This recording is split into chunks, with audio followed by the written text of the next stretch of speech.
Hi there. Welcome to this week's edition of Just for Today.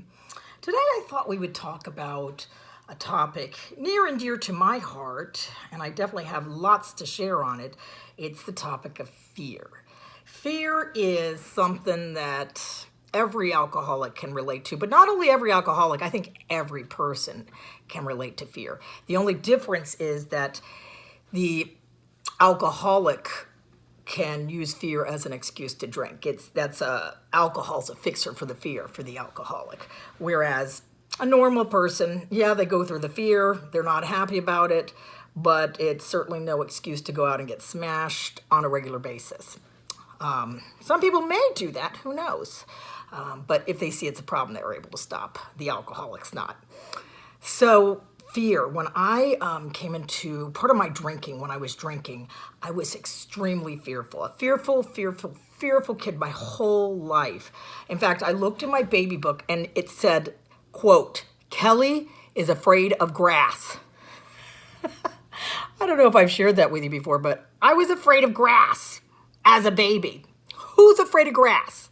This gal right here.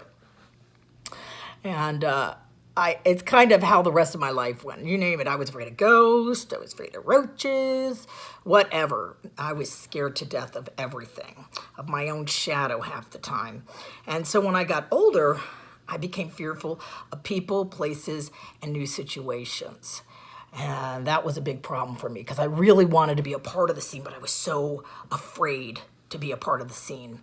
So when I discovered alcohol, it made it suddenly, it's like the fear lifted. I was fearless. I was fierce, or so I thought. I was the life of the party. In fact, my nickname in college was Wild Woman. I would run into her and I was like, I am Wild Woman, dun, dun, dun. I made myself a little superhero, drunk superhero. Everybody loved it, like, Wild Woman.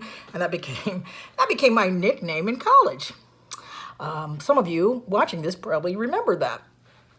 Now, as I got sober, it's interesting because fear is what drove me to drink, but fear of drinking is what brought me into a 12-step program to save my life eventually. The fear of taking the drink became so much more than the fear of not having alcohol that I was willing to make a change.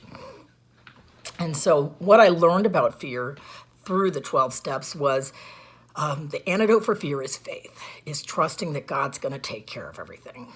Somebody give me the acronym, fear, forgetting everything's all right. So if I'm truly having faith in God and believing, or my higher power, whatever you want to call your higher power, if I'm truly believing that, everything's going to be all right. Whether it turns out the way I want it to or not. Because I don't know what's the best for me always, but the big guy upstairs does and has always taken care of me. And lots of times when I'm going through what I'm going through, it's not till I'm able to look back in hindsight and see, oh gosh, had I done it my way, that would have been awful. But thank God it happened this way, because that's the way, the most perfect possible solution for this to turn out. So God has always been there for me. Now, here's the kicker, though. They say faith without works is dead. What that means is, at least to me, is, I can turn it over to God, pray, please take this, God, but I need to do my part. I'm going to give a great example that I dealt with this week. So I was driving my husband's car because it needed an oil change very badly. I didn't know how badly until I got onto 77. Driving, got over and merged in the middle of rush hour, and the car stalled in the middle of rush hour on I-77. I'm like, oh my God, what do I do? And so I was like, I started going into panic. I was like, don't get out of the car. Don't get out of the car no matter what you do. I've watched so many of these specials where people get out of the car and get hit by the car. It's like, stay in the car, try and pull yourself together.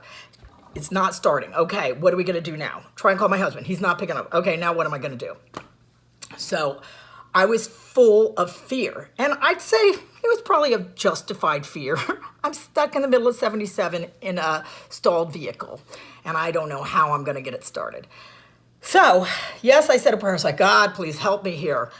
And then it came to me, it's like, okay, Kelly, just put the car in park and see if we can get it started. Let's try that. Let's just start with that. So sure enough, I put it in park and it started. I'm like, okay, pull over on the side of the road, get off the road, and let's, just take the side streets to get us to work. And then we'll get to the gas station and have the car looked at and checked out and see what's going on here. Okay?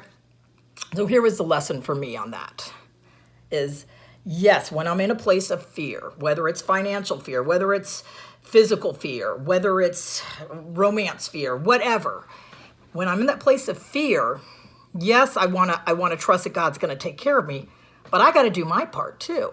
I got to try and turn the car on.